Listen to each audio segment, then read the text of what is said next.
हरे कृष्णा कृष्णा कृष्णा हरे हरे, हरे राम राम राम हरे हरे। हरे कृष्णा। आप सभी भक्तों का हार्दिक स्वागत है आज की श्रीमद् भागवतम की इस कक्षा में। स्वागतम सुस्वागतम। और हम चर्चा कर रहे हैं श्रीमद् भागवतम चतुर्थ स्कंद और 30वें अध्याय पर, जिसका नाम है प्रचेताओं के कार्यकलाप। तो जल्दी से हम रिकैप करते हैं, कल हमने क्या पढ़ा था। कल हम पढ़ रहे थे कि भगवान विष्णु ने प्रचेताओं को दर्शन दिया और बड़े सुंदर मनमोहक विष्णु रूप में दर्शन दिया था उनको, वासुदेव के उनको दर्शन हुए थे। और प्रचेताओं ने फिर भगवान विष्णु से बड़े सारे वरदान प्राप्त किए। भगवान विष्णु ने उनको वर दिया कि आप संसार में रहते हुए भी 10 लाख सालों तक, दिव्य वर्षों तक आनंद भोग करेंगे, स्वर्ग के राज्य की प्राप्ति करेंगे, स्वर्ग के समान ऐश्वर्य आपके पास आएगा। और जब आप संसार छोड़कर जाएंगे तो भी आप मेरे धाम में आएंगे, वैकुंठ में आपको जगह मिलेगी। तो जब प्रचेताओं ने इतने सुंदर सुंदर वरदान प्राप्त किए भगवान से, तो उन्होंने कहा कि हम बड़े धन्य हैं प्रभु, आपने हमें इतने सुंदर वरदान दिए, आपने दर्शन दिए। तो प्रचेतागण क्या करने लगे? भगवान की स्तुति गाने लगे। तो यही स्तुति हम पढ़ रहे हैं। तो आइए इसी श्रृंखला में हम पढ़े हैं श्रीमद् भागवतम चतुर्थ स्कंद 30वां अध्याय और श्लोक संख्या 28 से हम प्रारंभ करेंगे। 4.30.28। आगे प्रचेताओं ने कहा, हे भगवान, आप समस्त अमंगल के विनाश करता हैं। आप अपने अर्च विग्रह विस्तार के द्वारा अपने दीन भक्तों पर दया करने वाले हैं। आप हम सबों को अपना शाश्वत दास समझें। तो प्रचेता जो हैं वो भगवान को कह रहे हैं कि आप बड़ी कृपा करते हैं कि आप मूर्ति स्वरूप में प्रकट होते हैं, आप अपने विग्रह के, अर्च विग्रह के रूप में आते हैं। ये हम पे बहुत बड़ी कृपा है। तो हमने कल बहुत सारी अलग अलग विभिन्न लीलाएं भी चर्चा की थी भगवान की, विग्रह रूप में भगवान कैसे लीलाएं करते हैं। तो इस पर हम ज़्यादा चर्चा नहीं करेंगे। आगे कह रहे हैं, जब भगवान अपनी सहज दया से अपने भक्त के विषय में सोचते हैं तो उस विधि से ही नव दीक्षित भक्तों की सारी इच्छाएं पूर्ण होती हैं। जीव के अत्यंत तुच्छ होने पर भी भगवान प्रत्येक जीव के हृदय में स्थित हैं। भगवान जीव के संबंध में प्रत्येक बात, यहाँ तक कि उसकी समस्त इच्छाओं को भी जानते रहते हैं। यद्यपि हम अत्यंत तुच्छ हैं, फिर भी भगवान हमारी इच्छाओं को क्यों नहीं जानेंगे। तो बहुत इंपॉर्टेंट बात बताई जा रही है, बहुत ही सुंदर बात बताई जा रही है। यहाँ पे भगवान का स्वभाव कैसा है ये देखिए। भगवान इतने प्यारे हैं, इतने इतने अच्छे हैं ना। हम लोगों को पता नहीं क्यों बचपन से डरा के रखा जाता है, भगवान तुम्हें मारेंगे, भगवान का तुम्हारा गला काट देंगे, भगवान ऐसा कर देंगे, वैसा कर देंगे, पूजा तो करनी पड़ती है, नहीं तो ये हो जाता है। अरे भगवान तो इतने प्यारे व्यक्ति हैं। भगवान का स्वभाव कैसा है? जीव आत्मा, हम लोग, हम कितने तुच्छ हैं। देखिए हमारी क्या स्थिति है। हम भगवान के सामने एक कॉकरोच के समान भी नहीं है। लेकिन हम छोटी मोटी कुछ सेवा करते, कुछ पूजा करते तो भगवान बहुत बड़ा फल दे देते हैं। जैसे भगवत गीता में भगवान कृष्ण कहते हैं, स्वल्पम अपि यस्य धर्मस्य त्रायते महतो भयात्, कि मेरी भक्ति के मार्ग पे कोई थोड़ी सी भी प्रगति करता है ना, तो मैं उसको बहुत बड़े खतरे से बचा लेता हूँ। ये भगवान का स्वभाव है। और यहाँ पे यही बात बताई जा रही है कि हम कितना भी पूजा करे, जब तब करे, साधना करे, उससे तो कोई फर्क नहीं पड़ने वाला। जब भगवान की कृपा दृष्टि हम पे हो जाती है, तभी हमारे ऊपर वास्तव में कोई बदलाव दिखाई देता है हमारे जीवन में। तो मुख्य चीज़ है भगवान की कृपा। इसलिए भक्तों को ना बहुत धैर्यवान होना चाहिए। कई भक्त होते हैं, प्रभु जी 2 साल हो गए माला जपते हुए, आज तक भगवान के दर्शन नहीं हुए। इतने साल से मंदिर आ रहे हैं पुजारी जी, हमारे बच्चे का एग्जाम पास नहीं हो रहा है, हमारे जीवन में कुछ सुख का हमें अनुभव नहीं हो पा रहा है। तो हम जो है छोटी छोटी चीज़ों में लेकर बहुत ज़्यादा जो है धैर्य को खो बैठते हैं अपने। हमें धैर्यवान होना चाहिए। अवश्य प्रभु रक्षा करेंगे, आज नहीं तो कभी ना कभी तो करेंगे। अवश्य रक्षी वे कृष्णा। भक्ति विनोद ठाकुर महाराज कहते हैं, भक्तों की तो ये भावना होती है कि भगवान मेरी रक्षा करे, इसके तो मैं लायक ही नहीं, लेकिन फिर भी भगवान अवश्य एक दिन मेरी रक्षा करेंगे। ऐसा धैर्य भक्तों को होना चाहिए। ये भगवान की कृपा से होता है।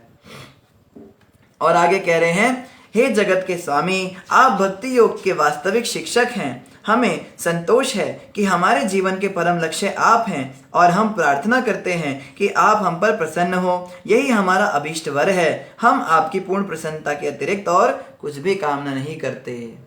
ये सच्चे भक्त के लक्षण हैं। हम तो खुद को भक्त कहते हैं ना, हम तो भक्त बन गए, हम तो बड़े स्पिरिचुअल हैं, हम तो बड़े धार्मिक प्रवृत्ति के हैं, हम तो भक्त हैं। अरे भक्त होना बहुत दूर की बात है। भक्त क्या चाहता है? भक्त चाहता है बस आप खुश रहें प्रभु। प्रचेतागण क्या कह रहे हैं? प्रभु आप सुखी रहें, हमें और कुछ नहीं चाहिए। भगवान ने तो कहा ना, तुम मांग लो जो तुम्हें चाहिए, वस्तु मांगो, तो कहते आप खुश रहिए। बस यही हमें चाहिए। आपकी खुशी किसमें, आप ये बताइए। जैसे एक बार क्या हुआ, छोटी सी लीला है, भगवान श्री कृष्ण के सिर में दर्द हो गया। तो भगवान श्री कृष्ण के सिर में दर्द हुआ तो सारे के सारे गोकुलवासी परेशान हो गए, यशोदा मैया परेशान हो गई, कान्हा के सिर में तो कभी दर्द होता नहीं, आज क्या हो गया। और भगवान भी इसे चिल्ला रहे आहा आहा। तो भगवान तो लीला कर रहे थे। तो जब सिर में दर्द हुआ तो देव ऋषि नारद जी पधार गए। देव ऋषि जी कहे, नारायण नारायण प्रभु, जो सारे समस्त चराचर जगत का सिर दर्द दूर करता है, उनके स्वयं के सिर में आज कैसे दर्द हो गया। कहते नारद जी अभी मुझे कथा वता नहीं सुनाओ, मेरे सिर में दर्द है, उसका तुम उपाय कर सको तो कर दो। कहते जय जय प्रभु, बताइए क्या उपाय करना है, कौन सी दवाई लेके आऊं, कौन से वैद्य के पास जाऊं कि आपका सिर दर्द ठीक हो जाए। तो भगवान ने कहा नारद, मेरे किसी भक्त के चरणों की धूल अगर मेरे सिर पर लगाई जाए तो मेरा दर्द तुरंत ठीक हो जाएगा। कहते बस इतनी सी बात, अभी चरण धूल लेके आता हूं। नारद जी निकल गए भ्रमण पर।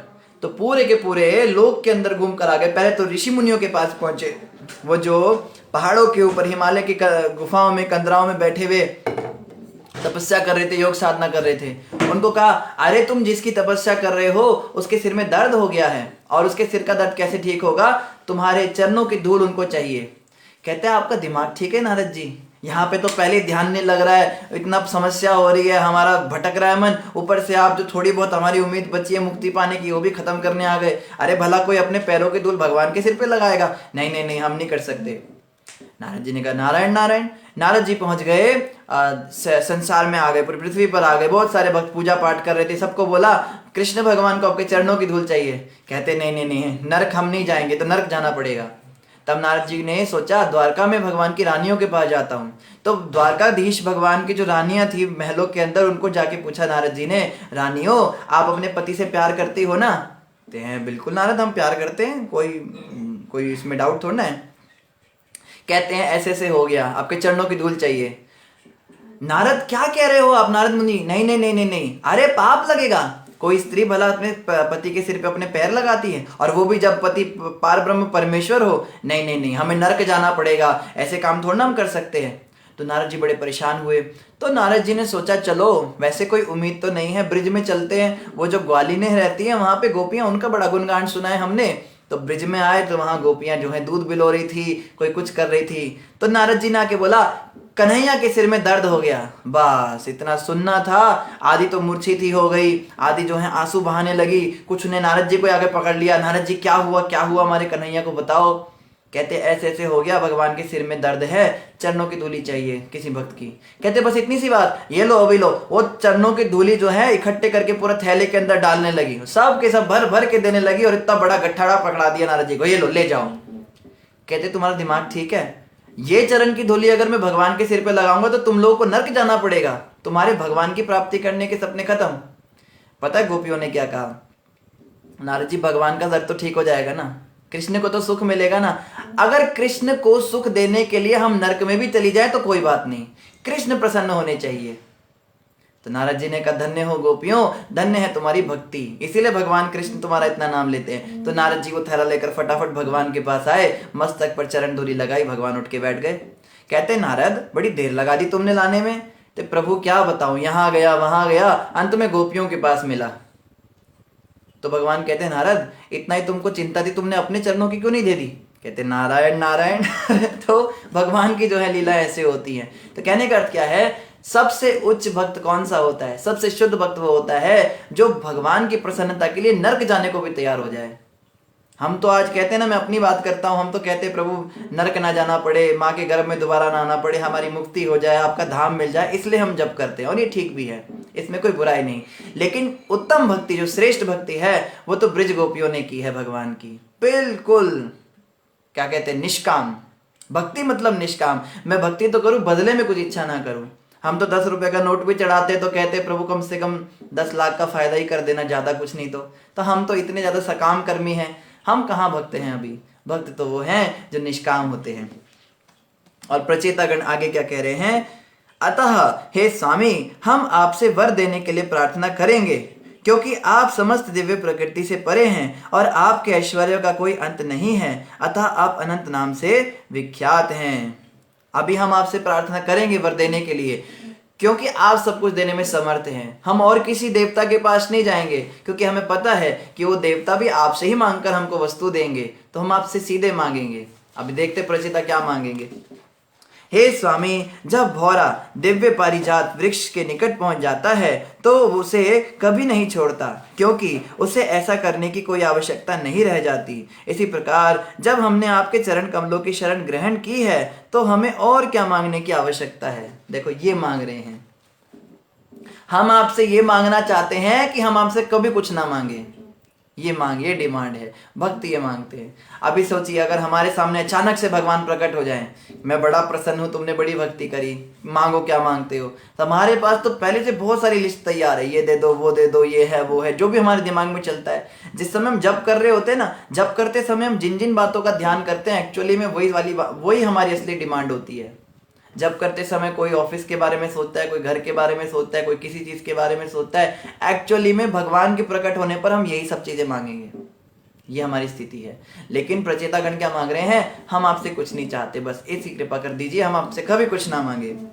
और क्या कह रहे हैं, जैसे एक भौरा होता है, मधुमक्खी होती है, वो अलग अलग फूलों के ऊपर बैठती है, लेकिन अगर किसी भौरे को पारिजात पुष्प मिल जाए, पारिजात पुष्प सबसे सुगंधित पुष्प होता है, तो उसको फिर और किसी चीज की क्या आवश्यकता रह जाती है। फिर वो उसको छोड़ के थोड़ा ना छोटे छोटे फूलों पे बैठेगी। तो इसी तरह से जिसको प्रभु आपके सानिध्य मिल गया, आप जैसे पारिजात का दिव्य सानिध्य मिल गया, फिर वो कहाँ संसार के अंदर जाएगा। हमें कुछ नहीं चाहिए, बस आप मिल गए, हमें और कुछ नहीं चाहिए। इससे हमारे गुरु महाराज कहते हैं, हमें लाख ना करोड़ ना हजार चाहिए, हमें श्याम जी, हमें कृष्ण जी, तुम्हारा बस प्यार चाहिए। ये भक्तों की प्रार्थना होती है। लाख करोड़ हजार का क्या करना है, प्रभु बस आपका प्रेम मिल गया और कुछ नहीं चाहिए। हे स्वामी, हमारी प्रार्थना है कि जब तक हम अपने सांसारिक कलमश के कारण इस संसार में रहें और एक शरीर से दूसरे में तथा एक लोक से दूसरे लोक में घूमते रहें, तब तक हम उनकी संगति में रहें जो आपकी लीलाओं की चर्चा करने में लगे रहते हैं। हम जन्म जन्मांतर विभिन्न शारीरिक रूपों में और विभिन्न लोकों में इसी वर के लिए प्रार्थना करते हैं। देखो क्या प्रार्थना करी है, कह रहे हमें मुक्ति नहीं चाहिए। हम ये नहीं कहते हमें संसार से पार लगा दो, हमें जो है भगवान आप अपने धाम में ले चलो। कह रहे हैं बारंबार हमारा जन्म हो कोई बात नहीं, बार बार संसार में हमें आना पड़े कोई बात नहीं, कुत्ते बिल्ली कीट पतंगे की योनि भी मिल जाए कोई बात नहीं, अरे अलग अलग नर्क लोकों में, स्वर्ग लोक में, किसी लोक में भी जाना पड़े तो भी कोई बात नहीं। एक बात बस, एक हमारी प्रार्थना है, आपके भक्तों के बीच में रहें। भक्तों के बीच में चाहे कुत्ते बन के भी रहें, वो भी हमें मंजूर है। जैसे भक्ति विनोद ठाकुर महाराज ने एक भजन गाया है, कीट जन्म हो जथा तो वादासा, बाहिर्मुख ब्रह्मा जन्मे कभू नाही आशा, मानस देहा गेहा जो किछु मोरा, अर्पिलु तू आपदे नंदा किशोरा। कहते हैं कीट जन्म हऊ जथा तुआ दास, मुझे कीड़ा भी बना दो तो किसी ऐसी जगह कीड़ा बनाना, आपके किसी दास के घर में कीड़ा बनूं, आपके किसी भक्त की नाली के अंदर में रेंगूं, ताकि वो महाप्रसाद खाए और कुल्ला करे तो उसके मुंह का जो महाप्रसाद है वो मुझे मिले खाने को। ये इनकी आस है। और बाहिर्मुख ब्रह्मा जन्मे कभी नहीं आस, इसके अलावा मुझे ब्रह्मा भी बना देंगे तो भी वो मुझे नहीं चाहिए। इंद्र ब्रह्मा चंद्र बनने की बात कर रहे हैं तो फिर ये 10-20 लाख रुपए के प्रॉफिट की तो बात ही छोड़ दीजिए। शुद्ध भक्त कभी भगवान से ऐसी प्रार्थना नहीं करते, वो कहते हैं बस हमें अपने भक्तों के बीच रखिए जो आपकी कथा सुनाते रहें और हमारा उद्धार हो जाए। जैसे एक बार की बात है, एक आश्रम के अंदर एक गुरु जी रहा करते थे, तो उनके बहुत सारे शिष्य थे, उनको वो डेली कथा सुनाते थे। तो उनमें एक रामदास था। रामदास बड़ा कौतुकी था, वो इधर उधर जाता था, कथा में नहीं बैठता था, बैठता था तो कथा में माला पकड़ के बैठ जाता था, कभी कोई किताब लेके बैठ जाता था, कथा नहीं सुनता था ध्यान से। तो कभी इधर कभी उधर, वो आगे पीछे उसके चक्कर चलने लगे। तो गुरुजी ने कहा सारे शिष्यों को, तो रामदास का ध्यान रखना, ये रामदास जो है बड़ा चंचल स्वभाव का है, कहीं माया इसको पकड़ ना ले। तो शिष्यों ने कहा ठीक है गुरुजी, कितना भी ध्यान रखा। एक दिन रामदास जो हैं वो आश्रम छोड़ के चले गए। गुस्से में कि कुछ बात हो गई किसी से। रामदास जी तो आश्रम छोड़ के चले गए। अब जब वो छोड़ के चले गए तो उनकी मृत्यु हो गई। कुछ समय के बाद, मृत्यु के बाद में बंदर का जन्म मिला। जो लोग गुरु की बात नहीं मानकर मन के हिसाब से चलते हैं वो बंदर बनते हैं अगले जन्म में। कौतुकी था ना, बंदर बन गया, लेकिन भक्ति करी थी पिछले जन्म में, इसलिए उसको स्मरण रहा उस जगह का जहां पे कथा होती थी। उस आश्रम के अंदर वो बच्चा, बंदर का बच्चा वापस आया। कुछ समय बंदरिया के पास रहा, फिर वापस आ गया और अब सीरियस हो गया, अब सुन रहा है कथा। पर अब क्या कर सकता है। रामदास डेली कथा सुनने आता था बंदर बन के, और पूरी कथा सुनता था गुरुजी की, और फिर चला जाता था। फिर कहाँ जाता था, आश्रम में आगे पीछे कुछ प्रसाद वगैरह मिल जाता था उसको। तो गुरुजी बड़े पहुंचे हुए थे, गुरुजी ने झट पता लगा लिया ये रामदास ही आया है। तो गुरुजी ने सारे शिष्यों को बोला, ये बंदर रोज कथा सुनने आता है ना? कहते हाँ, तो इसका नाम रामदास आज से। तो शिष्यों ने कहा ठीक है गुरुजी, आप कह रहे हो। तो बताया तो पूरी बात नहीं उन्होंने कहा रामदास का खास ध्यान रखना, ये जब भी कथा सुनने आए इसको डिस्टरबेंस ना हो, कोई दूसरे जानवर इसको परेशान ना करे, और इसको प्रसाद जरूर देना कथा के बाद में। तो इस तरह से अब रामदास जो है वो गुरुजी के चरणों में आके रोता था बंदर बन के। और गुरुजी उसको पता है क्या कहते थे अकेले में, देख तूने अपनी क्या हालत की, तुझे कितना कहा था आश्रम छोड़ के मत जा, भक्ति कर, कथा सुनने तू तब नहीं आया ना, अब तेरा छूट गया वो, अब तेरे को एक जन्म और लगेगा, फिर से तुझे मनुष्य बनना पड़ेगा, तब तेरी मुक्ति होगी, नहीं तो तेरी सीधे मुक्ति हो जाती, हम तो तुम्हें सीधे ले जाने वाले थे।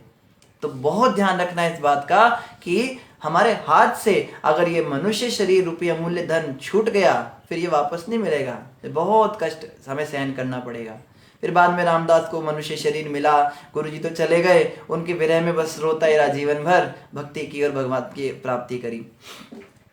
तो यही बात यहाँ पे बता रहे हैं, हमें आप किसी भी योनि में रखो पर भक्तों के बीच में रहे कम से कम, इतनी कृपा आप करना। एक क्षण की भी शुद्ध भक्त की संगति के समान स्वर्ग लोक जाने अथवा पूर्ण मोक्ष पाकर ब्रह्म तेज में मिलने कैवल्य की कोई तुलना नहीं की जा सकती। शरीर को त्याग कर मरने वाले जीवों के लिए सर्वश्रेष्ठ वर तो शुद्ध भक्तों की संगति है। कह रहे हैं बड़े बड़े देवताओं के लोग स्वर्ग लोक को भी जाकर कैवल्य मुक्ति पाकर भी ब्रह्म तेज में लीन होकर भी वो आनंद नहीं है जो आपके भक्तों के बीच में शुद्ध भक्त की क्षण भर की संगति से है। मतलब जैसे हमें दो ऑप्शन दिए जाएं, जैसे भगवान कृष्ण ने अर्जुन को और दुर्योधन को दो ऑप्शन दिए थे।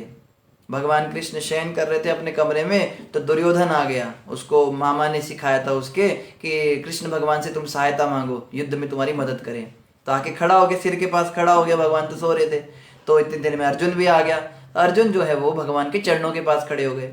तो जैसे ही भगवान की लीला खत्म हुई सोने वाली और आंख खुली तो अर्जुन को सामने देखा। कहते अर्जुन तुम आ गए? तो कहते नहीं पहले मैं आया हूँ। कहते अच्छा आप भी आए हो? हाँ बोलो दुर्योधन क्या कहना है? कहते हम दोनों भाइयों में युद्ध होगा। तो मैंने तो बहुत कोशिश करी युद्ध रुक जाए, मगर तुम दोनों अब लड़ना ही चाहते हो तो क्या किया जा सकता है? कहते मैं आपसे सहायता मांगने आया हूँ। बोलो कि आप जो हैं हमारे को मदद कीजिए, युद्ध में हमारी सेना की ओर से लड़िए। तो भगवान कहते तुम दोनों को मैं दो ऑप्शन देता हूं। एक तरफ तो मेरी पूरी नारायणी सेना, लाखों सैनिक, पैदल सैनिक, हाथी घोड़े रथ, बहुत कुछ तुमको दूंगा, और दूसरी ओर मैं निहत्था, मैं जाऊंगा मगर मैं लड़ाई नहीं करूंगा। तो दुर्योधन झट सेना मांगने लगा। तो भगवान ने कहा अर्जुन तुम्हारा छोटा भाई है, पहले इसको मौका मिलेगा। तो दुर्योधन ने सोचा अब मेरी तो जीती हुई बाजी हार गया। पता है अर्जुन ने क्या मांगा? अर्जुन ने कहा प्रभु मुझे आप चाहिए। कहते देख लो अर्जुन मैं झगड़ा नहीं करूं, मैं लड़ाई नहीं करूंगा, मैं शस्त्र नहीं उठाऊंगा। तो कोई बात नहीं। दुर्योधन ने कहा हाँ ठीक है मुझे सेना मंजूर है। तो दुर्योधन जो है बड़ा खुश होकर चला गया, मेरे को सेना मिल गई। तो पीछे जो अर्जुन था उसको भगवान कृष्ण ने कहा अर्जुन हार निश्चित है तुम्हारी, रहोगे सदा उदास। मक्खन सारा दुर्योधन ले गया, छाछ रह गई तुम्हारे पास। तुम्हारी तो हार निश्चित है, मक्खन तो वो निकाल के ले गया, छाछ तुम्हारे पास रह गई, अब तुम क्या करोगे? तो अर्जुन क्या कहते हैं भगवान को, जीत हमारी पक्की है, हारता नहीं कभी दास, मक्खन लेकर करूंगा क्या जब मक्खन चोर है पास। तो मैं करूंगा क्या मक्खन लेकर? तुम मक्खन चोर हो ना, चुरा के लिया ना मक्खन, उसमें क्या बड़ी बात है? तुमने कोई नई बात थोड़ी ना तुम्हारे लिए। तो अर्जुन कहते प्रभु जब आपको ही मैंने मांग लिया तो अब क्या सेना और क्या वो, मुझे तो इतना पक्का पता है आप हैं मेरे साथ में, तुम साथ हो जो मेरे, किस चीज की कमी है? मुझे कोई सेना से कोई डर नहीं, आप मेरे साथ रहना बस। ये वास्तव में प्रार्थना होती है शुद्ध भक्तों की। लेकिन हम तो 10-20 लाख 10-20 हज़ार के लालच में ही भगवान की भक्ति छोड़ देते हैं।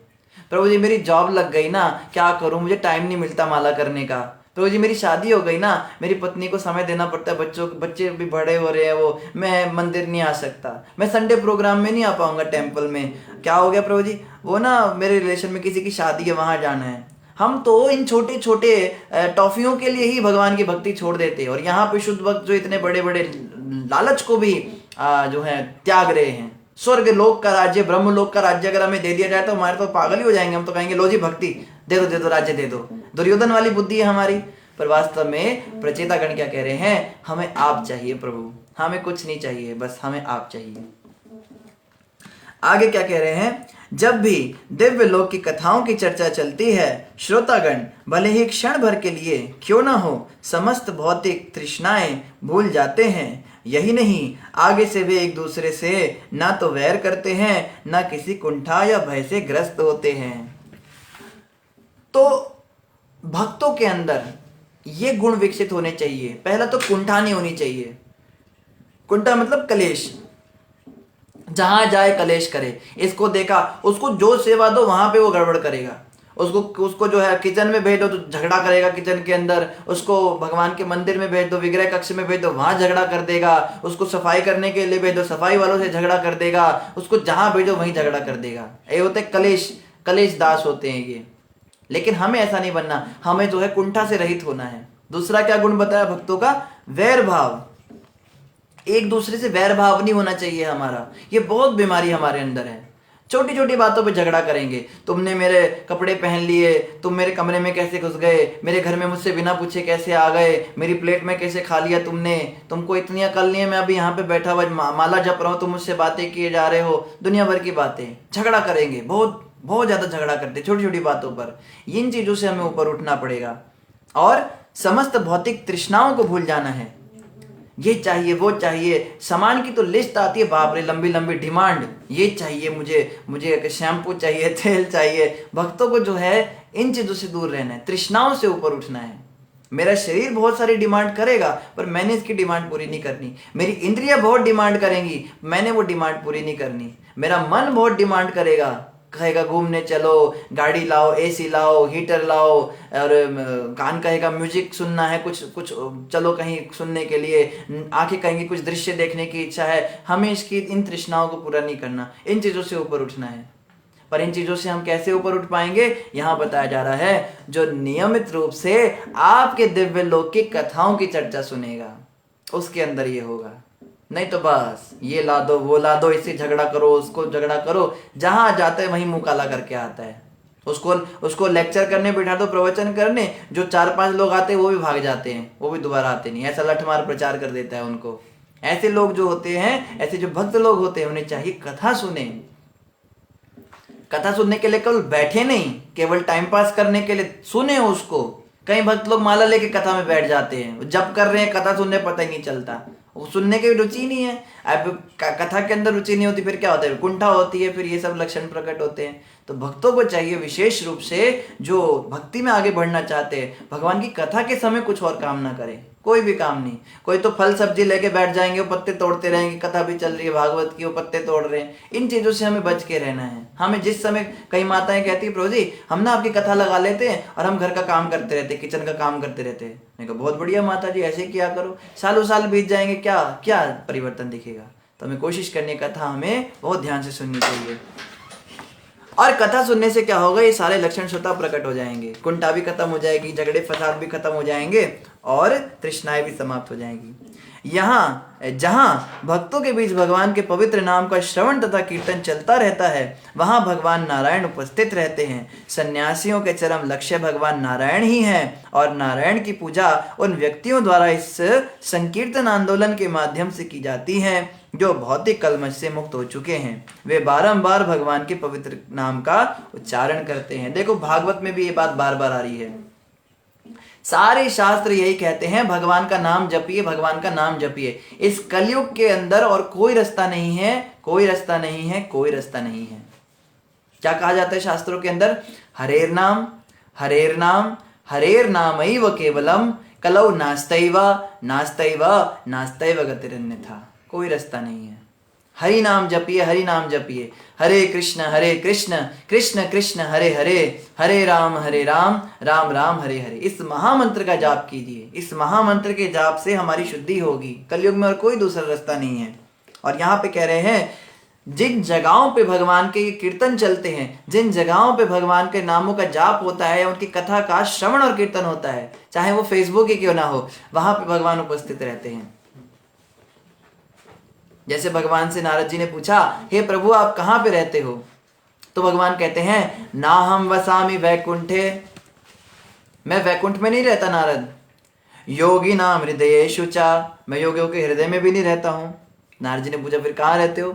मद भक्त यत्र गायंती तत्र तिष्ठामि नारद, हे नारद मैं वहां रहता हूं जहां मेरे प्रेमी भक्त मेरी कथाओं का गान करते हैं, वहां पे मैं रहता हूं। ये मेरा परमानेंट एड्रेस है, तुम नोट कर लो। इसीलिए जहां भी सत्संग कीर्तन का प्रोग्राम हो, जहां पे भी हरिनाम सुनने को मिले शुद्ध भक्तों के मुख से, हमें तुरंत दौड़ दौड़ के चले जाना चाहिए। फिर बहाने नहीं बनाने चाहिए, मेरे को ये काम है, मेरे को वो सेवा है।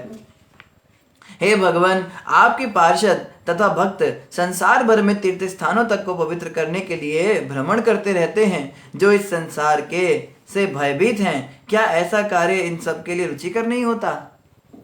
तो कह रहे हैं, आपके तो भक्त भी ऐसे होते हैं जो तीर्थ स्थानों को पवित्र करने के लिए घूमते रहते हैं जगह जगह पर। शुद्ध भक्त भगवान के ऐसे होते हैं, भक्त जिन जगहों पे चरण रख देते हैं वो जगह ही तीर्थ स्थान बन जाती है, ऐसा बताया जाता है शास्त्रों में। और जो सामान्य हम जैसे लोग हैं, जब तीर्थ स्थान शुद्ध हो रहे हैं शुद्ध भक्तों के चरण से, तो हम नहीं शुद्ध होंगे क्या? तो सामान्य लोगों को चाहिए भगवान के भक्तों का संग करें। भक्तों का संग बहुत जरूरी है। एवरी डे हमारा डिवोटी एसोसिएशन होना चाहिए। कुछ समय तो हमें दिन का निकालना ही चाहिए भक्तों के संग में। अगर ऐसा नहीं हो रहा तो फिर भूल जाइए भक्ति होगी। भक्ति मार्ग कैसा है, इसमें आपका जप भी छूट जाए कोई बात नहीं, सेवा छूट जाए कोई बात नहीं, नियम भी टूट जाए कोई बात नहीं, मांस भी खा ले, शराब भी पी ले, एक बार को कहते हैं वो भी कोई बात नहीं, लेकिन भक्तों का संग नहीं छूटना चाहिए। जिस दिन भक्तों की संगत छूट गई ना, उस दिन खत्म भक्ति। भक्त इतने दयालु होते हैं, हम गंदे से गंदा काम करके भी हमसे हो गया, हम उनके पास जाके उनसे क्षमा मांगेंगे तो माफ कर देंगे। भगवान कहते हैं, मेरे भक्तों की संगति नहीं छूटनी चाहिए, कुछ भी हो जाए भक्तों की संगति नहीं छोड़नी। अरे जब मैं विषय वासनाओं को नहीं छोड़ पा रहा हूं तो मैं भक्तों को क्यों छोड़ू भला? हम तो कहते हैं ना, हम तो बड़े बड़े पतित हैं, हम तो इतने पतित हैं कि हम तो प्रभु का नाम भी नहीं जप सकते, इतनी हमारी पतित अवस्था। हम तो इतने गंदे लोग हैं, हम तो मंदिर भी नहीं जाते। अरे वाह, ना जाके तुम पवित्र हो जाओगे, नाम ना जप के तुम अच्छे हो जाओगे। तो भक्तों की संगति से क्या होगा, धीरे धीरे शुद्धि हो जाएगी।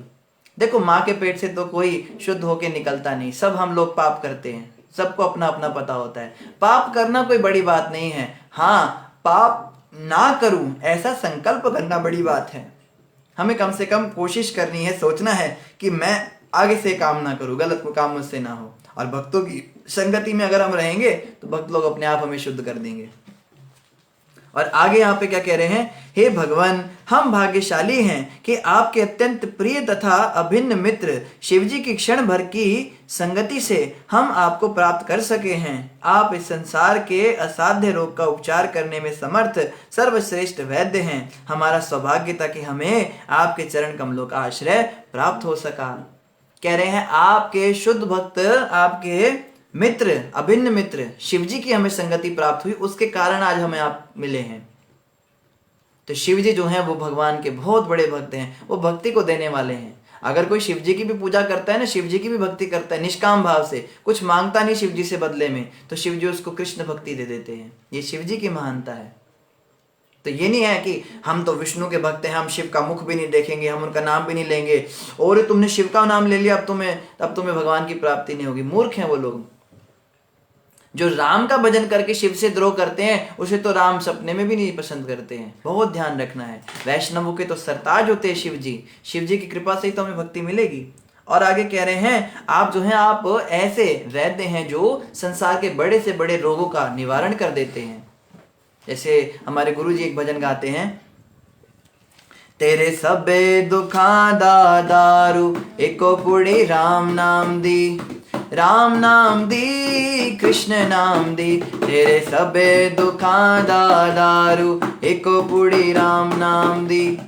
पंजाबी में ये भजन है, वो कहते हैं आपके सारे दुखों का मैं एक इलाज बताता हूँ, एक दवाई आपको ऐसी देती हूँ, सारे के सारे इलाज हो जाएंगे। क्या? एक पुड़ी राम नाम दी। पुड़िया देते ना वैद्य जी, पुड़िया लेना, सुबह एक पुड़िया, शाम को एक पुड़िया। कहते राम नाम की पुड़िया लो, कृष्ण नाम की पुड़िया लो। तो हमें समझना होगा ये जो महामंत्र है, हरे कृष्ण कृष्ण कृष्ण हरे हरे, हरे राम राम राम हरे हरे, इसके जपने से हमारे सारे रोग दूर होंगे और भगवान स्वयं इसके वैद्य हैं, भगवान स्वयं ही इलाज करने वाले हैं। जैसे मीरा जी ने भी एक भजन गाया है। मीरा जी कहती हैं, सूली ऊपर सेज हमारी, सोना किस विध होय, गगन मंडल पर सेज पिया की, मिलना किस विध होय, हेरी मैं तो प्रेम दीवानी, मेरा दर्द न जाने कोय, जो हर की गति जो हर जाने, जो कोई जो हर हो, मीरा की प्रभु पीर मिटे जब, वैद सांवलिया होय, हेरी मैं तो प्रेम दीवानी, मेरा दर्द न जाने कोई। तो मीरा जी कहती हैं, घायल की गति घायल जाने, जोहर की गति जोहर जाने। घायल व्यक्ति समझ सकता है ना घायल को क्या दुख हो रहा है, मेरा दर्द ना जाने कोई, आप लोग नहीं समझ पाओगे। लोग कहते हैं अच्छी भली तो दिख रही हो, हाथ पैर सब सही सलामत है, बुखार भी तुम्हें कुछ है नहीं, सारा टेम्परेचर चेक कर लिया, तो तुम रो क्यों रही हो? मीरा कहती है आप नहीं समझोगे, मेरा दुख तो वही समझेगा जिसको वो बीमारी हुई हो जो मुझे हो गई है, जोहर की गति जोहर जाने। तो कहते चलो ठीक है, आपको लगता है कोई ऐसा रोग हो गया है जिसके लक्षण हमें समझ नहीं आ रहे, अब ये बताओ दवाई कहां से लाएं आपके लिए? तो मीरा जी कहती हैं, मीरा की प्रभु पीर मिटे जब वैद्य सावरिया होए, मेरा इलाज तो बस अब कृष्ण भगवान ही कर सकते हैं, उनके अलावा मेरा इलाज कोई नहीं कर सकता है। और यहाँ पे प्रचेतागण भी यही बात कह रहे हैं कि हे कृष्ण, आप ही हैं जो सारे संसार के इस भव रोग का इलाज करना जानते हैं, बाकी कोई कर नहीं सकता ये। और आगे क्या कह रहे हैं, हे भगवान, हमने वेदों का अध्ययन किया है, गुरु बनाया है और ब्राह्मणों, भक्तों तथा आध्यात्मिक दृष्टि से अत्यधिक उन्नत वरिष्ठ पुरुषों को सम्मान प्रदान किया है। कह रहे हैं हमने वेद पढ़ लिए। जो वेद पढ़ने वाले कहते हैं ना हम कृष्ण को नहीं मानते, हम राम को नहीं मानते, हम यज्ञ को मानते, हम वेद को मानते, कहते हैं हमने सारे वेद पढ़ लिए, सब वेद पढ़ के हम कृष्ण के शरण में आए हैं। और कोई कहे हम तो उन गुरु को फॉलो करते हैं, उन गुरु, कहते हैं हमने गुरु भी बना रखे हैं, हमने बड़े बड़े जो महापुरुष हैं उनका भी सम्मान किया है, हमने अपने किसी भी भाई मित्र या अन्य किसी से ईर्ष्या नहीं की, हमने ईर्ष्या भाव कभी नहीं रखा। प्रचेतागण बता रहे हैं, आप ये मत सोचिए कि कोई भी बोल दे तो हम मान ले। कौन व्यक्ति बोल रहा है ये बात? जिसने कभी ईर्ष्या नहीं करी जीवन में। हमने जल के भीतर रहकर कठिन तपस्या भी की है और दीर्घ काल तक भोजन नहीं ग्रहण किया, हमने हजारों साल तक भोजन ही नहीं किया, पानी के अंदर रहकर तपस्या की, पानी से बाहर ही नहीं निकले। हमारी ये सारी आध्यात्मिक संपदाएं आपको प्रसन्न करने के लिए सादर समर्पित हैं, हम आपसे केवल यही वर मांगते हैं, अन्य कुछ भी नहीं। देखो ये होते हैं भक्त। हमने तो कुछ किया ही नहीं है, हमने थोड़ी बहुत माला जप ली, वो भी सोते सोते या रोते रोते बात करते, उसके बदले भी हम कहते हैं इतनी माला जपी, क्या मिला मुझे आज तक, क्या दिया तुमने हमको, इतने सालों से तुम्हारा नाम जप रहे हैं, हरे कृष्णा कर रहे, कुछ नहीं हुआ, ये हो गया, मेरा जॉब नहीं लगा, क्या क्या क्या हो रहा है ये। और देखो जिन्होंने सच में भक्ति की है, ये कहते हैं हमने गुरु भी बनाए, हमने ब्राह्मणों का सत्कार भी किया, हमने किसी से ईर्ष्या भी नहीं की, हमने वेद पाठ भी किया, हमने जल के भीतर रहकर तपस्या की, हमने दीर्घ काल तक भोजन भी नहीं किया, तो भी इन सारी क्रियाओं का जो फल है, इनका जो वरदान है, वो क्या मांगते हैं हम? आप प्रसन्न रहिए बस, और कुछ नहीं चाहिए। ये होते हैं शुद्ध भक्त। जैसे हमें याद है हमारे गुरु महाराज की व्यास पूजा थी, तो व्यास पूजा मतलब गुरु जी का जन्मदिन होता है, तो उनका जन्मदिन मनाने के लिए बहुत भव्य उनके कमरे से लेकर और जहाँ पे उनकी व्यासपीठ थी, उनका सिंहासन था, व्यासासन था, वहां तक फूलों से पूरा डेकोरेशन हुआ, जमीन के ऊपर खूब सारे वो बनाए थे, अलग अलग रंगोलियां बनाई थी और चारों तरफ खंभों पे लाइटें लगाई थी। भक्तों का भाव था, शिष्यों का भाव था, बड़े भव्य रूप से स्वागत हुआ। कीर्तन करते करते टोली जो है उनका जयकारा लगाते हुए उनको ले गई और व्यासपीठ पर बैठते ही गुरुजी ने जब माइक के अंदर बोलना प्रारंभ किया तो सब सोच के हैरान रह गए, गुरुजी क्या बोलने वाले हैं। और पता है गुरुजी ने क्या कहा? कहते हैं आपने जितना ये सम्मान हमें दिया ना, हम इसके लायक नहीं, हम ये सारा सम्मान अपने गुरु को समर्पित करते हैं, प्रभुपाद जी को समर्पित करते हैं। ये शुद्ध भक्त होते हैं, ऐसे भक्तों को भगवान की प्राप्ति होती है। जो हम तो मान सम्मान के लिए भूखे मरे रहते हैं, हमारी तो जीभ बाहर निकल जाती है, कोई तो मेरी तारीफ कर दो, तुम्हें कैसा लगा कल मैंने वहां पे वो कथा किया था, कथा अच्छी थी ना, वो मैंने कल मृदंग बजाया था, तुमको अच्छा लगा ना, अच्छा तुम बताओ मैंने आज प्रसाद कैसा बनाया, अच्छा बनाया ना, आज ठाकुर जी का श्रृंगार कैसा लग रहा है, सुंदर है ना, आज कल की अच्छी लगी है ना, आज मैंने आरती कैसे करी, आज मैंने गाया कैसा। बस इसके लिए मरे रहते हैं हम। और देखो शुद्ध भक्त वो होते हैं जिनकी तारीफ हो भी रही हो तो वो भी समर्पित कर देते हैं भगवान को, गुरुदेव को। आगे प्रचेतागण क्या कह रहे हैं? हे भगवान, तप तथा ज्ञान के कारण सिद्धि प्राप्ति बड़े बड़े योगी तथा शुद्ध सत्व में स्थित लोगों के साथ साथ मनु, ब्रह्मा तथा शिव जैसे महापुरुष भी आपकी महिमा तथा शक्तियों को पूरी तरह नहीं समझ पाते, फिर भी ये यथाशक्ति आपकी प्रार्थना करते हैं। उसी प्रकार हम इन महापुरुषों से काफी शुद्र होते हुए भी अपने सामर्थ्य के अनुसार प्रार्थना कर रहे हैं। कह रहे हैं हम तो प्रार्थना करने के भी लायक नहीं हैं। ब्रह्मा, शिव आदि जो बड़े बड़े देवता हैं वो आपकी प्रार्थना करने में समर्थ होते हैं, हम तो इतने शुद्र हैं, इतने छोटे से हैं, हम तो प्रार्थना करने में भी समर्थ नहीं। लेकिन फिर भी हमारी भावना है, हम प्रयास कर रहे हैं। बस ये नहीं कहा इतनी प्रार्थना की, इतनी आरती गाई, कम से कम ये तो मिलना चाहिए। कह रहे हैं हम तो इसके लायक ही नहीं, आपने हमारी प्रार्थनाएं सुनी, ये भी बहुत बड़ी बात है हमारे लिए, आपने बड़ी कृपा की, आपने जो इतनी बेकार प्रार्थनाएं हमारी सुनी, बस आप प्रसन्न रहिएगा प्रभु। हम तो सोचते हैं ना, आज तो मैंने 56 भोग खिला दी ठाकुर जी को, आज तो मैंने ये खिला दिया। अरे ये सोचना चाहिए मेरे इतनी बकवास आइटम को आपने खाया प्रभु, आपकी बहुत बड़ी कृपा है मेरे ऊपर, धन्यवाद आपका। धन्यवाद तो क्या करेंगे, आज तो हमने बड़ा एहसान कर दिया भगवान के ऊपर। आज मैं 4 बजे उठ के मैंने मंगल आरती की, आज 2 बजे उठ के मैंने जप किया, और छोटी छोटी बातों के वो अभिमान लेके घूमते हैं हम। आज मैंने देखो क्या श्रृंगार किया है। अरे भगवान आपको इतना तंग किया, आपके दिव्य शरीर पर ही उल्टे सीधे कपड़े लगा दिए, मुझे आप माफ कीजिए, उल्टा क्षमा मांगनी चाहिए। ये भक्तों का भाव होता है। हे भगवान, आपके ना तो शत्रु हैं ना मित्र, अतः आप सबों के लिए समान हैं। आप पाप कर्मों के द्वारा कलुषित नहीं होते और आपका दिव्य रूप सदैव भौतिक सृष्टि से परे है। आप पूर्ण पुरुषोत्तम भगवान हैं क्योंकि आप सर्वव्यापी हैं, अतः आप वासुदेव कहलाते हैं। हम आपको सादर नमस्कार करते हैं। तो इस प्रकार से स्तुति का अंत किया।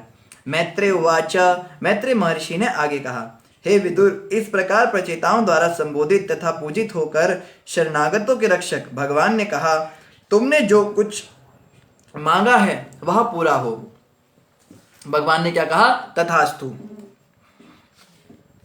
तत्पश्चात कभी ना पराजित होने वाले भगवान ने विदा ली।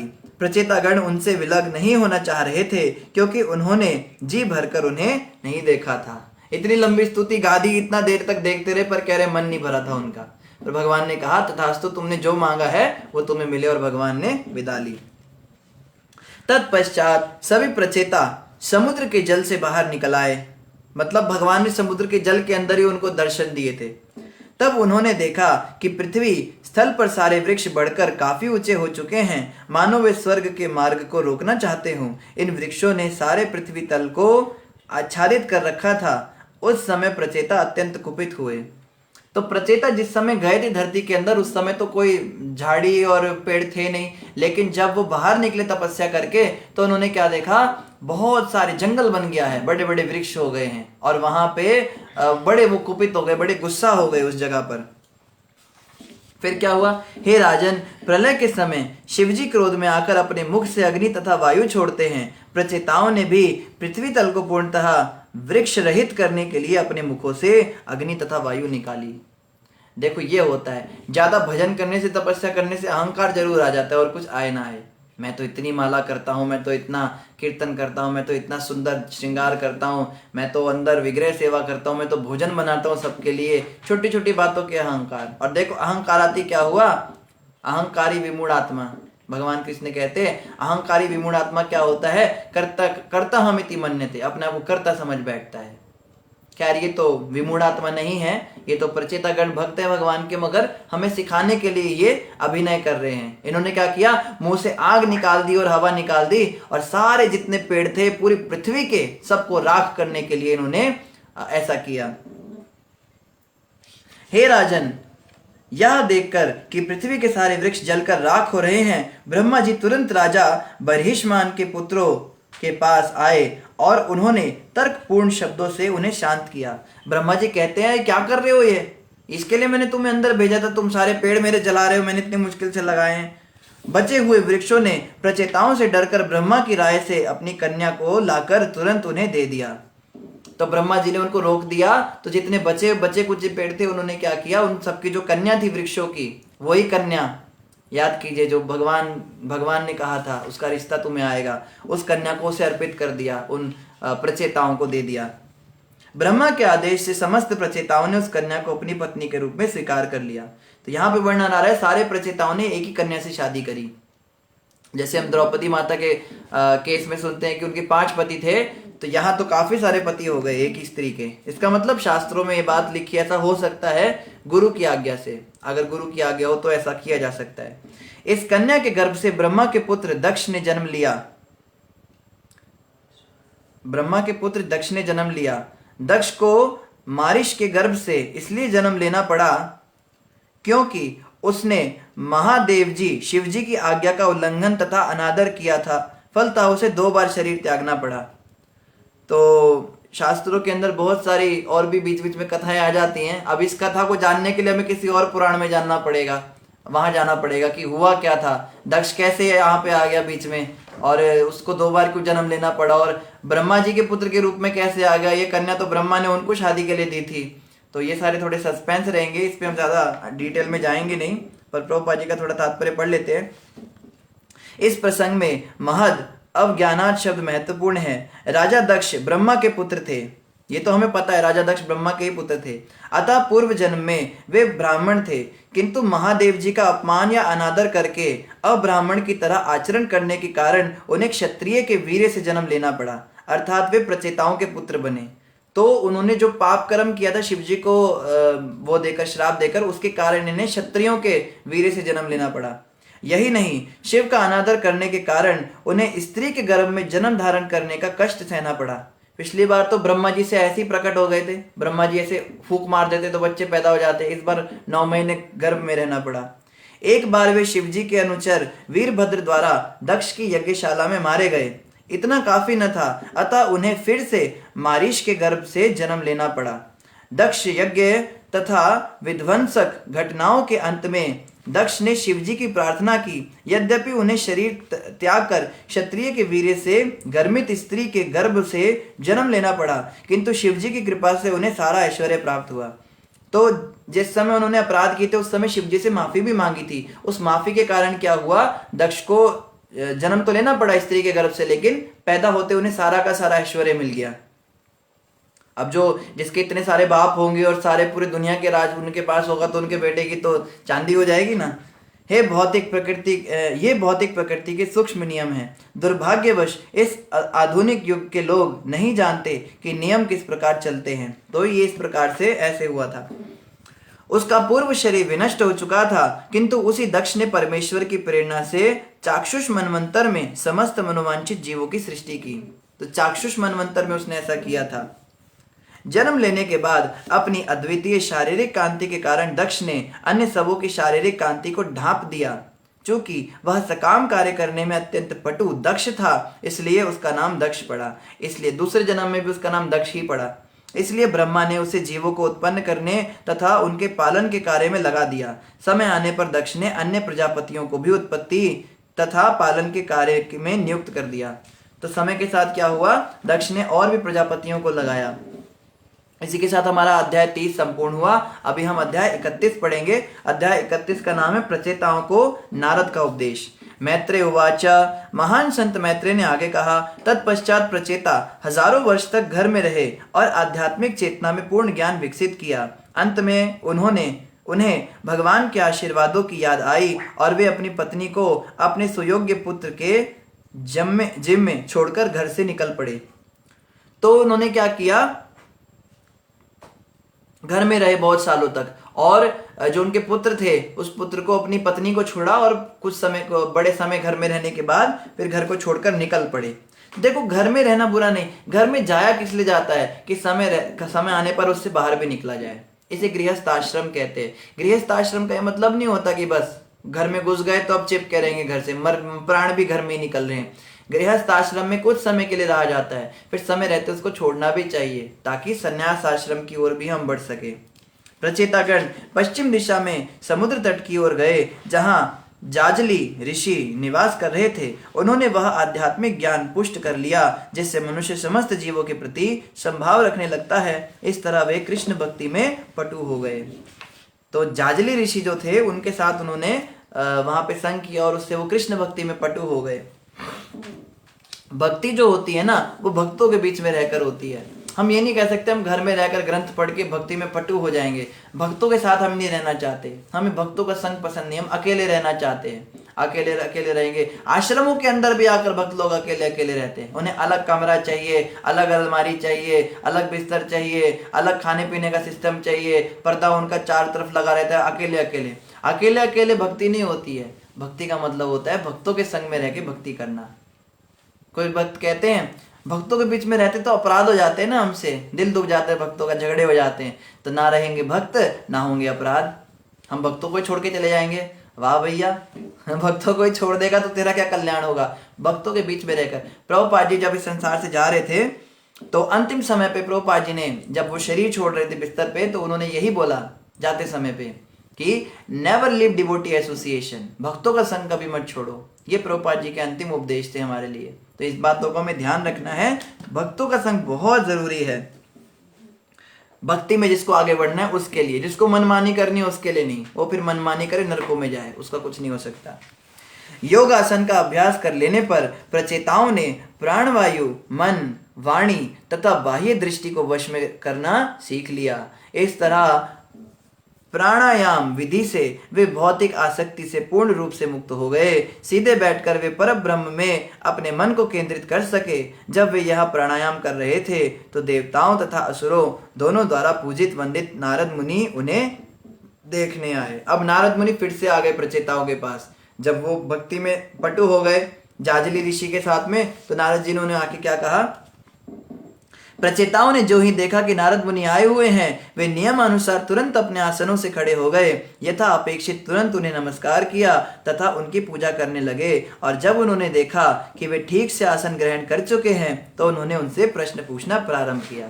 अभी तो नारद मुनि आए ही थे, नारद मुनि तो क्या कुछ बोलते, उन्होंने देखा नारद जी आए, उनको बिठा के आसन पे, फिर उन्होंने प्रश्न करना शुरू कर दिया। प्रचेतस उचुहु, सभी प्रचेताओं ने नारद मुनि को संबोधित किया। हे ऋषि, हे ब्राह्मण, आशा है कि आपको यहाँ आने में किसी प्रकार की बाधा ना हुई होगी। यह हमारा परम सौभाग्य है कि हमें आपके दर्शन हो रहे हैं। सूर्य के चलने से लोग रात के अंधकार के भय से मुक्ति पाते हैं। यह भय चोरों तथा उचक्कों से उत्पन्न होता है। उसी प्रकार आपका भ्रमण सूर्य के ही समान है, क्योंकि आप समस्त प्रकार के भय को भगाने वाले हैं। तो भगवान की स्तुति, नारद जी की स्तुति गा रहे हैं। हे स्वामी, हम आपको बता दें कि गृहस्थी में अत्यंत आसक्त रहने के कारण हम शिवजी तथा भगवान विष्णु से प्राप्त उपदेशों को प्रायः भूल चुके हैं।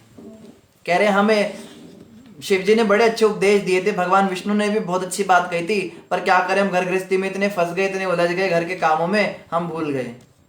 एक हमारे साथ भक्त रहते थे, मंदिर के अंदर हम दोनों जाते थे प्रोग्राम में। उस समय उनकी शादी नहीं हुई थी और हम भी ब्रह्मचारी नहीं बने थे, हम ऐसे ही जाते थे मंदिर के अंदर रहने, हम स्टूडेंट्स थे। तो हम जब मंदिर में जाते थे, कक्षा अटेंड करते थे, तो उनकी इतनी तीव्र मेमोरी थी, कोई भी श्लोक उन्होंने सुनना तुरंत वो याद कर लेते। 1-2 दिन के अंदर उनको वो श्लोक याद हो जाता था। ऐसे बड़े बड़े श्लोक वो बोलते थे, उनको बड़े सारे श्लोक याद हो गए थे। फिर उनकी शादी हो गई। जब शादी रचाई, 1 साल के बाद आए मंदिर में, हमने कहा नरसिंह आरती गा दो, उन्हें नरसिंह आरती भी याद नहीं है। कहाँ वो बड़े बड़े श्लोक याद कर रहे हो, नरसिंह आरती ऐसी जो हम दिन में कम से कम 4 बार गाते हैं डेली, वो उनको भूल गई। ऐसी स्थिति हो गई।